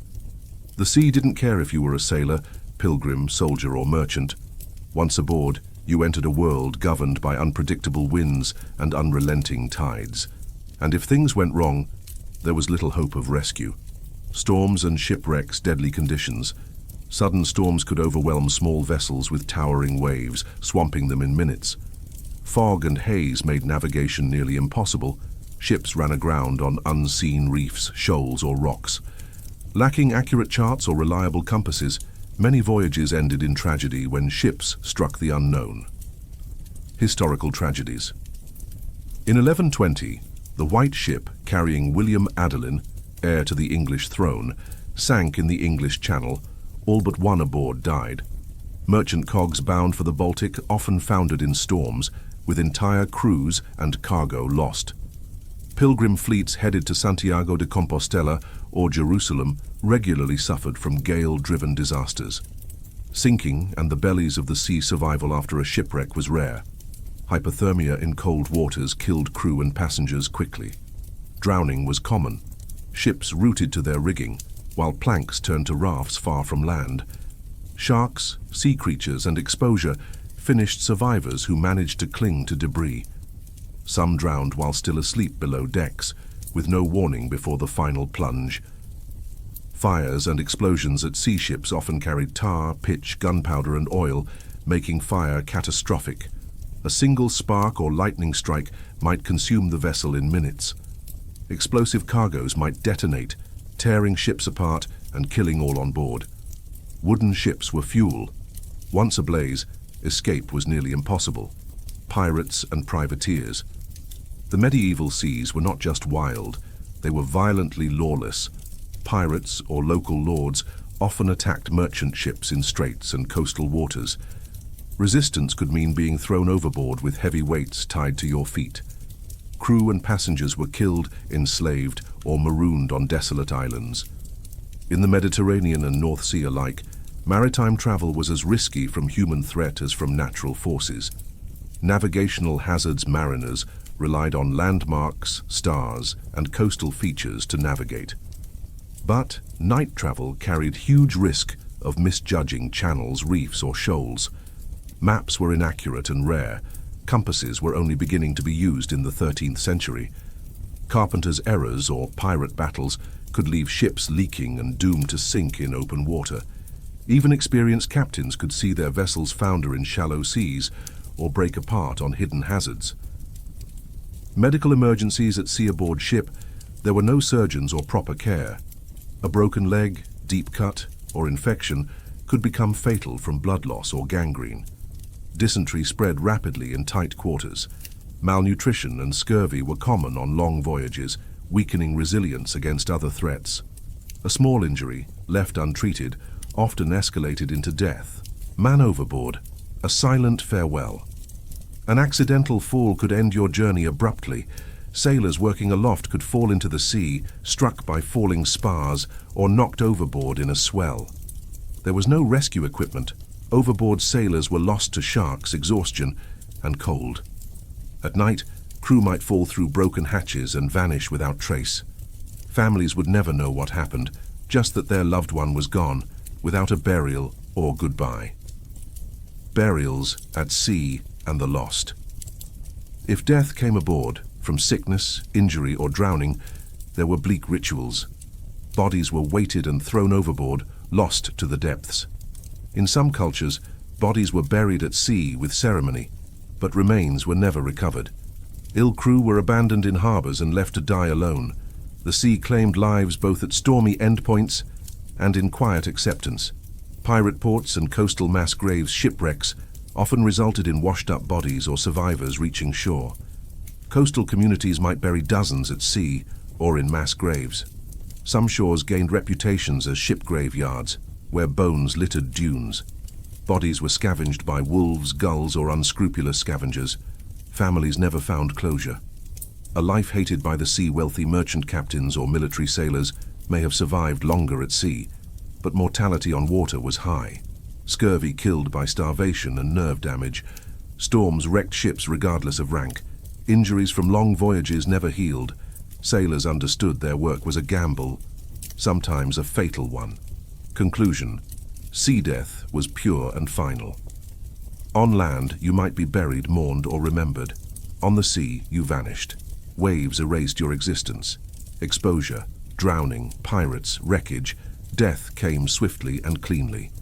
The horizon may have brought hope, but it could just as easily bring your end.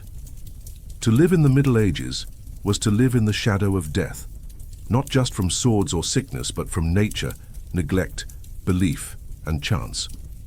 We often romanticize the medieval world, the castles, the knights, the cloisters, and the open markets. But behind the vibrant tapestries and illuminated manuscripts lay a harsh truth. Life was brief, and death was never far. In every season, for every class, age, or profession, the threat of a sudden, painful, or unexplained death was as present as the morning bell or evening prayer. But perhaps most strikingly, medieval death was often invisible to history. Peasants died unnamed, women perished in childbirth without record, children were buried behind cottages. There were no memorials, no grave markers for the majority, only the memory of how dangerous the world could be, passed down through cautionary tales, village lore, and church warnings. In short, the Middle Ages were not merely an age of knights and nobles. They were an age where death was an intimate daily presence, shaping how people prayed, worked, raised families, and viewed the afterlife. And yet, despite all of it, people loved, farmed, married, painted, built, studied, and sang. In the face of constant peril, they endured. Perhaps that's the most medieval truth of all.